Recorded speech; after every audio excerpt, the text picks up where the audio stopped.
পথে দেখি রাতের 2টা, 2:30, 3টা বাজে, আমি নিজ চোখে দেখছি আহা অসংখ্য মোটরসাইকেল, আপনার প্রতিটার পিছনে আকসার অধিকাংশটার পিছনে একটা একটা যুবতী মেয়ে আছে, ঘুরতেছে। কোথায় মা, কোথায় বাপ, কোথায় পরিবার, কার মেয়ে, কার ছেলে? আহ আহ মনে রাখবেন, যেই মেয়ে, যেই মহিলা নষ্ট হয়ে যায়, মেয়ে যদি চরিত্রহীন হয়, মেয়ে যদি অপবিত্রা হয়, মেয়ে যদি খারাপ হয়, তো এটা বিরানি পৌঁছলে জাগাত রাখুন যায় না, একবারে দূরের ডাস্টবিনে ফেলে দিতে হয়। কোনো নারী পৌঁছে যাওয়া, মেয়ে নষ্ট হয়ে যাওয়া, মহিলা নষ্ট হয়ে যাওয়া, আল্লাহর কসম এটা শুধু পৌঁছে না, এটা দুর্গন্ধে পুরা সমাজটা শেষ করে দিছে। নারী নষ্ট হইলে সব শেষ। ভাত ফুরান হইলে রাতের ভাত সকালে পানিত ভিজাইয়া খাওয়া যায়, তো বেডি নষ্ট হইলে এটারে আর জাগাত রাখা যায়। হ্যাঁ, যে মেয়ে বেহায়া, দুশ্চরিত্রা, যে মেয়ে কোনো হারাম প্রেমে ঢুকে গেছে, যে মহিলা বিবাহিতা কোনো পরকীয়ায় আসক্ত, মনে করেন ওই সমাজও শেষ, ওই ঘরও শেষ, ওই স্বামীর জিন্দিগিও শেষ, ঘরটাই তখন জাহান্নামের টুকরা। এই জন্য কোরআনুল কারীমের মধ্যে আল্লাহ তাআলা বলছে, শয়তানের চক্রান্ত দুর্বল, দাঈফা, নারীর চক্রান্ত আজিম, ভয়ানক। ইবলিসের চক্রান্তের চাইতে সরাসরি আল্লাহর কোরআনে আছে, নারীর চক্রান্ত তার চাইতে ভয়ানক। নারী অসৎ হইলে শেষ। বেডি যদি সিদ্ধান্ত নেয়, এই জামাই তোরে বেড়া, আমি তোর বাপের লগে, মাল লগে, দেবর ননদের লগে তুই কেমনে থাকস, আমি বেডি বাচ্চা থাকতে দেখা দিতাম না, তো মনে করেন শেষ।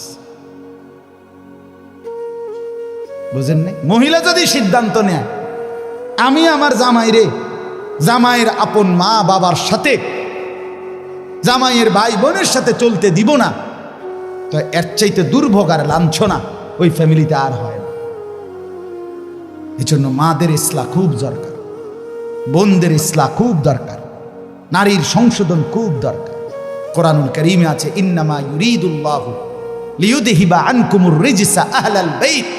আল্লাহ বলে, নারী তোমাকে আমি বললাম, মুসলিম নারী, ওয়াকারনা ফি বুয়ুতিকুন্না, তুমি ঘরে অবস্থান করো, ওয়ালা তাবাররাজনা তাবাররুজাল জাহিলিয়াতিল উলা, তুমি বেপর্দা বাহিরে ভিন নারী, অসভ্য নারী, জাহেল মূর্খ নারীদের মতো বের হইও না। 3, ওয়া আকিমনাস সালাহ, আল্লাহ বলছে কোরআনে, নারী তুমি 5 ওয়াক্ত নামাজ পড়ো, ওয়া আতিনাজ যাকাত, বছর শেষে হিসাব করে তোমার স্বর্ণ রৌপ্য গহনা অলংকারের যাকাত প্রদান করো। আর 5 নাম্বার, ওয়া আতিনাল্লাহ ওয়া রাসূলা, আল্লাহ এবং রাসূলের আনুগত্য করো। আল্লাহ বলে, নারী কেন বললাম? এ আল্লাহ তখন বলছে, আমি আল্লাহ চাই তুমি নারীর মাধ্যমে তোমার পুরা ঘরটাকে পবিত্র করে দিতে। যে নারী নামাজি, যে নারী চরিত্রবান, কসম আল্লাহ, সে ঘর পুরা পবিত্র হয়ে যায়। আল্লাহ আমাদের বোনদেরকে তৌফিক দান করেন, আল্লাহ আমাদের মাদেরকে তৌফিক দান করেন। হ্যাঁ বাপ, আপনারা যত্নবান হন। আমি প্রত্যেক দিন বলি, খাট পালং আর সোফা, ফার্নিচার আর দালান বিল্ডিং, টাইলস আর বাথরুম, এটা আপনার জিন্দিগির কামিয়াবি না।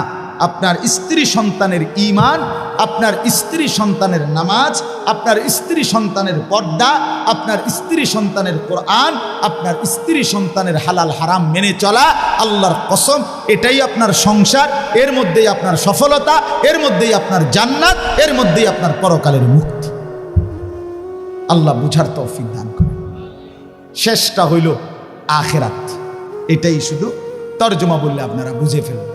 শেষ এক হইল, জীবনের সব কিছু আমার হবে কার থেকে? আর জীবনের সব কিছু আমাকে সাজাইতে হবে কার মতো? সহজ বুঝলেন না? আর রয়েছে কি? আমার জিন্দিগির আল্লাহকে সবসময় স্মরণ রাখা, রসুলুল্লাহর মতো জীবন গড়া। কেন কেন এগুলো দরকার? কেন? ভাত মাছ চাল ডাল দালান বিল্ডিং করার জন্য না, আখিরাতের জন্য। আমার কবর, আর হাসর, আমার মিজান, আমার ফুলসেরাত, আমার পরকাল, আমার আখিরাত, আমার জান্নাত, আমার জাহান্নাম থেকে মুক্তি, এর জন্য আমাকে তাওহীদ ঠিক রাখা, রাসূলুল্লাহর অনুসরণ ঠিক রাখা এটা জরুরি। তাহলে আমার জীবনের তিনটা জিনিস, তাওহীদ, রিসালাত, আখিরাত। বলেন আবার কোন? এইবার তরজমা শুনুন, তাইলে কথা শেষ। আল্লাহ তাআলা বলেন বিসমিল্লাহির রহমানির রহিম, কোরআনুল কারীমের ৭৫ নম্বর আয়াত। আরে সূরা কত নাম্বার? সূরা কিয়ামা, কিয়ামত আর কি। আল্লাহ তাআলা বলেন লা উকসিমু বিয়াউমিল কিয়ামা, আমি আল্লাহ কসম করছি কিয়ামত দিবসের। আমি কসম করছি বান্দা, আমি কসম করে বলছি কিয়ামত নিশ্চিত। আল্লাহ কসম করলে, এমনিতে বললেই তো আল্লাহর কথা ১০০ সত্য। সেখানে আল্লাহ আমাদের বিশ্বাস আরো হওয়ার জন্য কসম করছে। এরপরে আখিরাতকে ভুলে যাওয়া বুদ্ধিমানের কথা বলেন না, বুদ্ধিমানের কাজ। আল্লাহ আমাদেরকে বুঝ দান করেন। ওয়ালা উকসিমু বিন নাফসিল লাওয়ামা, আল্লাহ বলেন ২ নম্বরে আমি আরো কসম করছি ওই অন্তরের, যেই অন্তর মানুষকে গুনাহের প্রতি তিরস্কার করে, নেক কাজের প্রতি আহ্বান করে। এমন একটা দিলের যদি কাউকে আল্লাহ এমন একটা দিলও দান করে, বড় মোবারক, বড় মোবারক, বড় ভাগ্যবান। এটাকে নফসে মুমিনাও বলে, নফসে লাওয়ামাকে। মানুষের ভিতরের এই প্রবৃত্তি, মানে আমাদের ভেতরের চাহিদা, প্রত্যেকের ভিতরে এই চাহিদা, এই নিয়ামতটা যদি না থাকতো দুনিয়া চলতো না। দুনিয়া চল, আপনি বইয়া রয়েছেন কি ওড়ো না, মনে হয় না, বাদ খাইতে না মনে হয় না, চলো না আইটে না, ভালো লাগে না, আপনি সাদা কথা ঠিক কিনা বলেন না কেন? মানে এইটা যদি না থাকতো ভিতরে প্রবৃত্তি, চাহিদা, সব তস্তস হয়ে যেত, সব তস্তস হয়ে যেত। তো এই প্রত্যেক মানুষের নফস, ভিতরের চাহিদা, নফস এটা ৩ প্রকার। কয় প্রকার? ৩। প্রথম, প্রত্যেক আত্মার প্রথম চাহিদা গুনাহের দিকে আহ্বান। মন প্রথম চায় গুনাহ করতে, মন প্রথম চায় অলসতা, মন প্রথম চায় অবহেলা, মন প্রথম চায় নাফরমানি, মন প্রথম চায় অবাধ্য। ৬০ বছর যার ফজরের নামাজ কাজা হয় নাই, ওই ব্যক্তির মনেও প্রথম শয়তান অথবা নফস তাকে ধোকা দেয়। আচ্ছা উঠতে পারি, সবসময় তো রাহো না। ইন্নান নাফসা লাআম্মারাতুম বিসসু, প্রত্যেক মানুষের অন্তর প্রথম গুনার দিকে আমন্ত্রণ করে। কিসের দিকে? এটাকে বলা হয় আপনার প্রথম নফসে আম্মারা, যেটা গুনার দিকে ডাকে। ২ নাম্বার হলো নফসে লাওয়ামা, ভিতরে এমন একটা প্রবৃত্তি তৈরি করা, যেই প্রবৃত্তি, যেই চাহিদা আমাকে যখনই গুনাহ হয় তখনই তিরস্কার করে। আহা কি করল, আহা কি করল, এটা কেন করল, মিথ্যাটা কেন বললাম, চুরিটা কেন করলাম, লোকটাকে কেন গালি দিলাম, নর্তকী কেন দেখলাম, নাচ গান কেন দেখলাম, লোকটাকে ওজনে কম দিলা কেন, এই বেটার উপরে করলা কেন। এই যে বিবেকের দংশন, বিবেকের দংশন, অনুভূতির টানাপোড়ন, নিজের কলিজার মধ্যে জ্বলা পোড়া। আহা নামাজটা ছুটে গেল, আহা আর একটু আগে দাঁড়াইলে জামাতটা পাইতাম, আহা প্রথম রাকাতটা কেন পাইলাম, কেন কেন ফজরের নামাজটা জামাত ছুটে গেল। এই যে একটা অস্থিরতা, এই যে একটা বেচাইনি, বেচাইনি। আজকে সারাদিনে হায় হায় একবারও আল্লাহকে ডাকলাম না, একটু কোরআন শরীফও করতে পারলাম না, কাউকে 10টা টাকা দান করতে পারলাম না। এই যে কোনো নেক আমলের প্রতি একটা অস্থিরতা, গুনাহের প্রতি একটা নিজের অস্থিরতা, কেন করলাম, এই কেন আমল ছুটে গেল, এতটুকু চাহিদা যদি কোনো দিলের মধ্যে থাকে, এটাকে বলা হয় নফসে লাওয়ামা। এর থেকে নিচে মুমিনের নামা উচিত না। এর থেকে নিচে নামলে তারে মুমিনের অন্তর বলে না, তারে ইমানদার বলে না। দৈন্তান্না কান্না রাসূলুল্লাহ সাল্লাল্লাহু আলাইহি সাল্লাম বলেন, ইজা সাররাতকা হাসানাতুকা ওয়া সাআতকা সাইয়্যাতুকা ফাআনতা মুমিন। নেক কাজ করলে যদি তোমার ভাল লাগে, গুনার কাজ করলে যদি তোমার কষ্ট লাগে, তাহলেই তুমি মুমিন, তাহলে এখনো তোমার ঈমান। কিন্তু বছরের পর বছর গুনার পরেও যখন বিবেকের কোনো দংশন নাই, তোমার ঈমান নাই। নাউযুবিল্লাহ। এটাই আমি বলতে চাইছি। প্রথম 10টা বছরে কেন মনে পড়লো না বিবি বাচ্চাকে টেলিভিশন থেকে ফেরানো দরকার? 10টা বছর টানা কেন মনে পড়লো না দাড়ি কাটা বন্ধ করা দরকার? 30 বছরে কেন মনে পড়লো না বিড়ি সিগারেট খাওয়া ছেড়ে দেওয়া দরকার। 20 বছরে কেন মনে পড়লো না সুদ ঘুষ ওজনে কম দেওয়া, মিথ্যা বাটপারি কামাই ছেড়ে দেওয়া দরকার? আপনার দিল আর দিল নেই, আপনার অন্তর আর ভেতরটা কি মরে গেছে। আল্লাহ আমাদেরকে হেফাজত করে। আর 3 নাম্বার হলো নফসে মুতমাইন্না, অন্তর আল্লাহর মহব্বতে রাসূলের অনুসরণ করতে করতে, কোরআন সুন্নাহ আমল করতে করতে এক সময় এভাবে হয় যে সারাক্ষণ নেক কাজ করতেই মন চায়, গুনার কল্পনাও আসে না। এটাকে বলে নফসে মুতমাইন্না, উন্নত নফস। এই নফসকে সরাসরি আল্লাহ ডাক দিয়ে নিজের কাছে নিয়ে আসে। তো আল্লাহ বলেন ওয়ালা উকসিমু বিন নাফসিল লাওয়ামা, আমি আল্লাহ কসম করছি ওই অন্তরের, যেই অন্তর তিরস্কার করে, গুনাহ হলে তিরস্কার করে, নেক কাজ ছুটে গেলে তিরস্কার করে, এতটুকুও আমি আল্লাহর পছন্দ না। এতটুকু হলেও কি পছন্দ, এর থেকে নিচে নামবা না। এরপরে আল্লাহ বলেন, তরজমাগুলো শুধু শোনেন, আয়াহসাবুল ইনসানু আল্লাহ নাজমা ইজামা। আল্লাহ বলেন, হায় মানুষ, তোমরা কি এই ভেবেছ যে আমি আল্লাহ তোমাদের কবরস্থ লাশ এগুলা মাটির সাথে মিশে যায়, হাড্ডি গুড্ডি গোস্ত মাংস সব, আমি সেই জীর্ণ হাড্ডি, সেই শুকিয়ে উড়িয়ে যাওয়া ছিন্ন ভিন্ন হওয়া হাড্ডিগুলো আমি আল্লাহ বুঝি আর ফেরত আনতে পারবো না? আমি বুঝি এগুলোকে হাসরের মাঠে একত্রিত করতে পারবো না? এটা মনে করো না। অসংখ্য মানুষ মনে করে, কাফের মুশরিকরা মনে করে, বলে অনেরও মানুষ না, আমার লোক আসলে আমি দেখাই, আমি দেখছি, আমি এমন লোক দেখছি যে ডাকাত কোটি কোটি টাকার মালিক, সে সরাসরি হুজুরে কইতেছে জানাজার নামাজ পড়ছে, জানাজার নামাজে হুজুরে কবরের আজাবের কথা কইছে 2-3 মিনিট, এই মনে 4-5 মিনিট। এর কারণে মনে 2-1 নেতা বক্তৃতা দিতে আসছেন, ওই এবার একটু বেশি কয়ে লাইছে, 4-5 মিনিট এবার গায়ে লাগছে, বুঝছেন নি কথা? এবার বিরাট নেতা, 1 লাইন শুদ্ধ কুল্লু নাফসিন যায়িকাতুল মাউত এইটাও কইতার। অসংখ্য মানুষ জীবনে দেখছি এই জানাজার সামনে আইয়া বক্তৃতা মারে, কুল্লু নাফসিন যায়িকাতুল মাউত, কুল্লু নাফসিন। তুই রে কিতা গলি বেড়া, তুই যেহেতু একটা জানাজাই ফরজ, তুই তো কমপক্ষে এই লাইনটা ঠিক করা দরকার আছে না? এটা নেই, কুল্লু নাফসিন, কুল্লু নাফসিন, এটা এই হওয়াদের বেড় হইতারি, বুঝছেন না কথা? এবার উনি এই বেচারা ইমাম সাহেবকে ডাক দিয়া বলতেছে, আমি নিজ চোখে দেখছি ওই লোকটারে। বেটা কয়, হুজুররা কবরের আজাবের মিথ্যা ভয় দেখিয়ে লোকদেরকে আর কতদিন বোকা বানিয়ে রাখবে? এই বাংলাদেশ মুসলমানের বাচ্চা। হ্যাঁ, চিন্তা করছেন নি? আমি গত বছর খুলনায় এক চিল্লা সময় লাগাইছিলাম, আগস্ট মাসে, পূর্ণ 40 দিন। প্রায় 15 জন আলেম আমার সাথে ছিল, 30 জন সাথী, এর মধ্যে 15 জনই মোহতামি নিয়ে আমি এক চিল্লা সময় লাগাইছিলাম গত বছর। আপনার আলহামদুলিল্লাহ 40 দিন পরে 17টা জামাত নিয়ে কাকরাইল আসছিলাম, 270 জন, এর মধ্যে 57 জন আলেম। খুলনার সবচেয়ে বড় আলেম, করাচি হজরতের খলিফা, উনিও চিল্লে বেড়েছে, আলহামদুলিল্লাহ। যাই হোক, তো ওইখানে আমি 4টা প্রাপ্তবয়স্ক অনার্স পড়ুয়া যুবক, আমি নিজে কথা বলছি এদের, ওরা সরাসরি বলছে যে আল্লাহ বলতে কিছু আছে, আমি মোটেই বিশ্বাস করি। মুসলমানের বাচ্চা,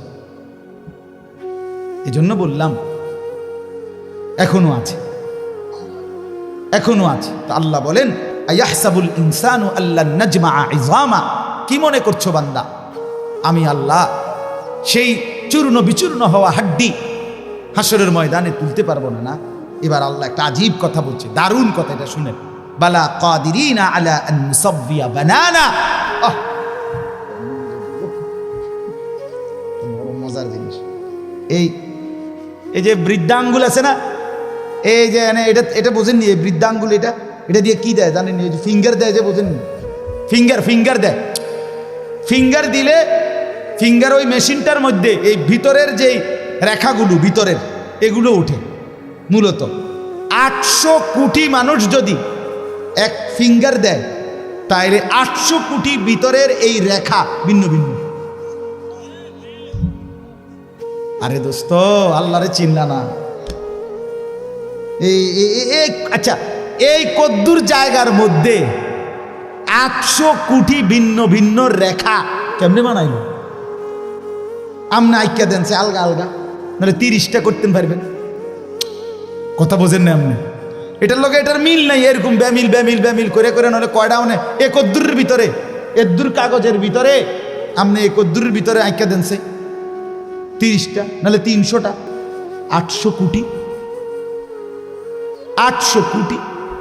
সুবহানাল্লাহ, সুবহান, কি কারিগর মহান মাওলা! এতটুকু জায়গার মধ্যে কিভাবে এই রেখাগুলো, নাহলে এই ফিঙ্গার দিয়ে আলাদা আলাদা বোঝে কেমন? আমার সৌদি আরবে আমরা হজ্জের মহিলা, আমরা লগে বেডি রোমে যার লগে সিট দিছে হে বেডির লগে রাগ কইরা না আমি এন্দে ঘুমাইতাম না, এই কথা কইয়া ঝগড়া কইরা একের কিচ্ছু না নিয়া, কোনো একটা কাগজপত্র কিছুই না নিয়ে বেডির লগে সেটটা গেছে রোমের থেকে। আমরা শোয়ার থেকে উঠতে শুনি বেডি নাই, হায় হায়, লগের গুণ কইতেছে কিচ্ছু নিছে না। এখন এই মহিলারে বাইর করবো কিভাবে? কোনো ব্যবস্থা নাই বের করার। কোথায় খুঁজবে? মহিলা তো কিছু দেখাইতেও পারবে না, কোনো কাগজ নাই, কিছুই নেয় নাই, পাসপোর্ট টাসপোর্ট ভিসা কিচ্ছু না। অস্থির আমরা। রাত্র 11টা বাজে মোয়াল্লেমের কাছে ফোন আসছে ওই সৌদি অফিস থেকে, আপনাদের হাজি মহিলা নিয়ে যান। এবারে মোয়াল্লেম নিয়ে আইছে। মোয়াল্লেম সাহেবরে জিজ্ঞাসা করলাম, আপনি এই বডিতে কেমনে আনলো? ওনারা পাইলো কেমনে, চিনলো কেমনে? আমার গো লোক যে কয় যে অটোমেটিকলি ওই মহিলার কিছুই নাই দেখা তার ফিঙ্গার নিছে, এই ফিঙ্গার দিছে, আর এই তো পুরা বায়োডাটা কম্পিউটারে চলে আসছে। কথা বুঝছেননি আমার? এই কথাটার অর্থ হইল, এখানে আল্লাহ তাআলা বলেন সুবহানাল্লাহ, বালা কাদিরিনা আলা আন নুসাওয়িয়া বানানা। এই বানানা শব্দের অর্থ হইল আঙ্গুলের অগ্রভাগ, ফিঙ্গার। ফিঙ্গার এই কদ্দুর জায়গা। আল্লাহ বলে হাসরের ময়দানে ওই প্রথম ব্যক্তি আদম থেকে ইসরাফিলের ফু পর্যন্ত যতগুলো মানুষ আমি বানাইছি, প্রত্যেকের এই আঙ্গুলের ভিতরে যে রেখা আলাদা আলাদা দিছিলাম, ওই হুবহু ওইটা মিলাইয়া ফেরত আনো। এখন ফিঙ্গার দিয়ে রাখো, হাসরের ময়দানে আবার ফিঙ্গার দিলে ওই হুবহু আগের ফিঙ্গার ফেরত পাইবা। বালা কাদিরিনা আলা আন সাওয়িয়া বানানা। আমি শুধু হাড্ডি ফেরাবো না, আমি শুধু বান্দা গোশত ফেরত দেব না, আমি আঙ্গুলের ভেতরের রেখাগুলো পর্যন্ত ফেরত দিয়ে দেব। বাল ইউরিদুল ইনসানু লিয়াফজুরা আমামা। তবুও বান্দা মানুষ তার অগ্রভাগ নিজের বর্তমান অবস্থা নিয়ে তো নাফরমানি করে, এমনকি পরবর্তী অবস্থা নিয়েও নাফরমানি করে। কি নাফরমানি? ইয়াসআলু আইয়ানা ইয়াউমুল কিয়ামাহ। আল্লাহ বলে নাফরমান ইমানদার মুত্তাকি নেককারদেরকে ব্যঙ্গ বিদ্রুপ করে জিজ্ঞেস করে কখন হবে কিয়ামত। কয় না কা কি হুজুর, কত কিছুই তো কন, কই কিচ্ছু তো দেখি না। কথা বোঝেন নাই? আল্লাহ বলে ফাইদা বারিকাল বাসার, সত্যি সত্যি কিয়ামত হবে বান্দা। ইসরাফিল ফু দিবে, তখন কিন্তু চোখের মধ্যে দ্বিধা লেগে যাবে, ধাঁধা লেগে যাবে। আহা কি হলো, আহা কি হলো। সব যে কাঁপতে শুরু করলো, সব যে নড়তে শুরু করলো। আল্লাহ কোরআনে বলেন ইন্না জালজালাতাস সাআতি শাইউন আযীম। ইসরাফিল ফুঁদে কিয়ামত শুরু হবে, গোটা সৃষ্টি জমিন একসাথে ভূমিকম্পে কাঁপতে শুরু করবে। সেদিন ওই মনে আসেনি, শনিবার দিন সকাল 9:30 বাজে যে ভূমিকম্প হয়েছিল, মন নাই? এই কয়দিন আগে যে হইল না, আমি চাঁদপুর ছিলাম। তো কুমিল্লা ক্যান্টনমেন্টের এক ব্যবসায়ী, তারা বড় মার্কেটের সব রাস্তা তাই এলাইছে হেরা, এই লরণ শুরু হয়েছে। পরে আমারে ফোন দিছে, আমি ফোন রিসিভ করছি। আমি চাঁদপুর মাদ্রাসার ভবন নড়তেছে এরকম আমরা হয়ে। তো হুজুর হুজুর হুজুর হুজুর হুজুর কত দোয়া করেন, দোয়া করেন। আমি কি ভাই ও কয় আমরা এনে ভূমিকম্প, আমরা সব বাইরে করছি। আমি না ভাই, দোয়া করে লাভ নাই, আমার এনে লড়ে কি, আমি কি দোয়া করবো? আমি তো দৌড় ঘুরে আছি, ঠিক কিনা বলেন না? আমি স্থির থাকলে না আপনার লেগে দোয়া করতাম, আমি তো কি রুফে আছি। আহা ফাইদা বারিকাল বাসার। আল্লাহ বলে ইসরাফিল ফু দিলে কিয়ামত সত্যি সত্যি শুরু হবে বান্দা, চোখ তখন দাদা লেগে যাবে। ও খাসাফাল কামার, চন্দ্র চাঁদ আলোহীন হয়ে যাবে। জুমিআ আশ-শামসু ওয়াল কামার, সূর্য চন্দ্র একাকার হয়ে যাবে, কিচ্ছুতে কোনো আলো থাকবে না। ইয়াকুলুল ইনসানু ইয়াউমাইদিন আইনাল মাফার, মানুষগুলো দিক বিদিক মাতালের মতো ছুটতে ছুটতে দৌড়তে দৌড়তে একে অপরকে জিজ্ঞেস করে বলবে আইনাল মাফার, ভাইয়া পালাবো কোথায়, আশ্রয় কোথায়, দাঁড়াবো কোথায়, লুকাবো কোথায়। কাল্লা লা ওয়াজার, রব্বুল আলামিন বলেন না বান্দা, আজ জমিনে কোথাও আশ্রয় নাই। ইলা রব্বিকা ইয়াউমাইদিনিল মুস্তাকার, আজকে শুধুই কেবল তোমার রব আল্লাহর কাছেই আশ্রয়। আজ কিয়ামতের ময়দানে যেতেই হবে। আজ জমিনের কোথাও থামবে না ভূমিকম্প, কোন জায়গায় গিয়ে তুমি আর মাটিতে স্থির হইতে পারবা না। ইউনাব্বাউল ইনসানু ইয়াউমাইদিন বিমা কদ্দামা ওয়া আখার, আল্লাহ বলে হাসরের ময়দানে দাঁড় করিয়ে আমি আল্লাহ, তুমি বান্দা যা কিছু নিজে আমল করেছ, যা কিছু তোমার পরবর্তীতে রেখে গিয়েছ, সবটা তোমাকে জানাবো।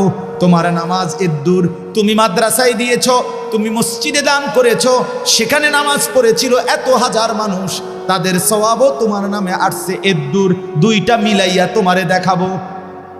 তুমি নিজে টেলিভিশন দেখছো এদ্দুর, তোমার রেখে যাওয়া টেলিভিশনে পরবর্তী 10 বছর তোমার বউ বাচ্চারা দেখে গুনাহ কামাইছে এদ্দুর, সেটাও জমা হইছে তোমার নামে মোট এদ্দুর। বিমা কদ্দামা ওয়া আখার, আল্লাহ বলে তোমারটাও দেখাবো, তোমার রেখে যাওয়াটাও দেখাবো, নেকটাও দেখাবো, গুনাহটাও দেখাবো। বালিল ইনসানু আলা নাফসিহি বাসীরা, আল্লাহ বলেন বরং আমি শুধু ইউনাব্বাউ শোনাবো না, তুমি বান্দা নিজেই তোমার চোখে সচক্ষে তোমার আমলনামার মধ্যে দেখবা।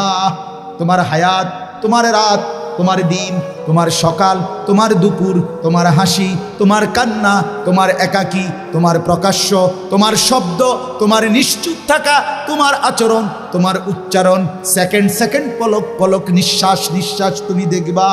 ওয়ালাউ আলকা মাআদিরা, আল্লাহ বলেন তখন বান্দা তুমি বহু উজর আপত্তি পেশ করতে চাইবা। তুমি বলবা রব্বুল আলামিন এত গুনাহ আমি করি নাই, এত নাফরমানি আমি করি নাই। রব্বুল আলামিন বলবে জমিন কথা বলো, জমিন কথা বলবে। রব্বুল আলামিন বলবে হাত পাও অঙ্গ প্রত্যঙ্গ কথা বলো, সব কথা বলবে।